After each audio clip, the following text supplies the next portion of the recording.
What is up, everybody? Welcome back. Today I want to talk a little bit about the artist series video that will be dropping tomorrow morning, and this is going to be a video on David Brookover, who I think is a phenomenal landscape photographer, and I want to put some context around his work so you'll kind of know what you're getting into here, because David is very different than what we think of as a traditional landscape photographer, and I think that's part of what makes him so brilliant, and for me he was a complete obvious choice to have included with the artist series.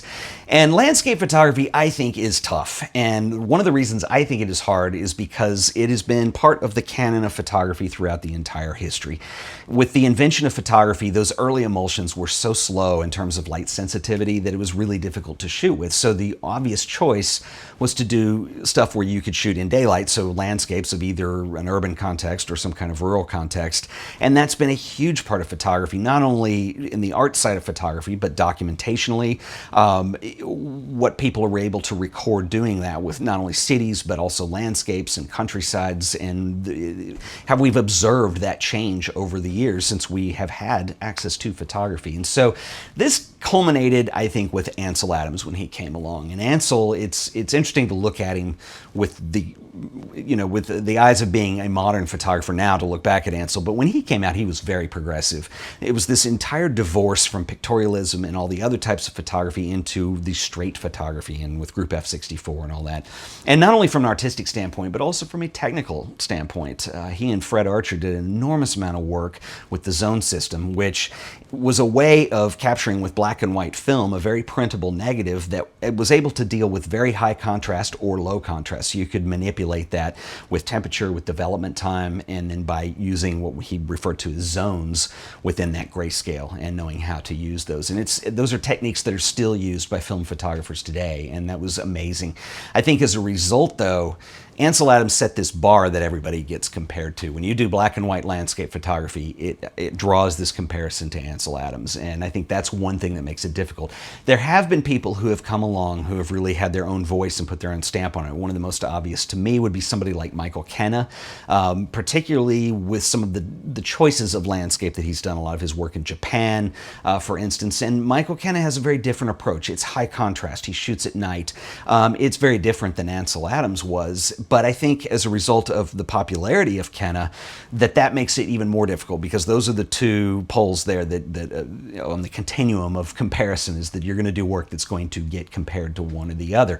Now, David Brookover, I don't believe that his work has a comparison to either. I think he has his own voice on it, and there's a number of reasons why. One of the reasons that I like David so much is that through his influences, he had a lot of non-landscape influences, and I'm going to let him talk about that in the video tomorrow. But particularly with photographers like Irving Penn and platinum palladium printing, and bringing that into a context. Now, platinum palladium is an older alternative process technique that David is doing modern work on, and I think that's brilliant.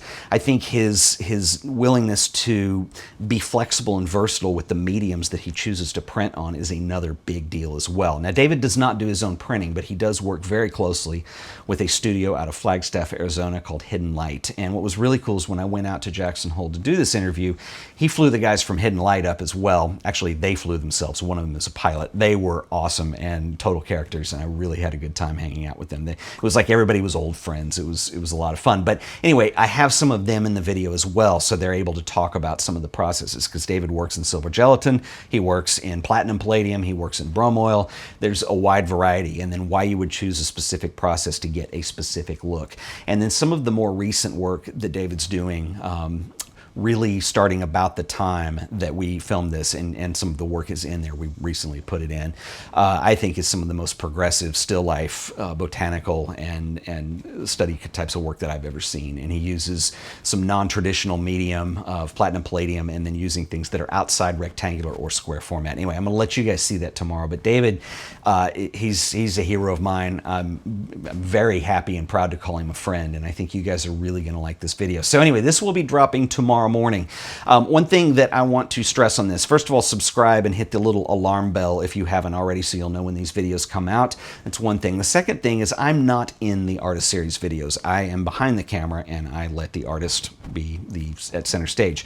So I am not there to remind you guys to share these things, and sharing these videos is extremely important because we need to get the word out. You guys know about them. I had a wonderful reception to Graciela Itubide's video, but I'm not in the video to remind you to share. So send those to your friends. Send them to people that you think need to see them.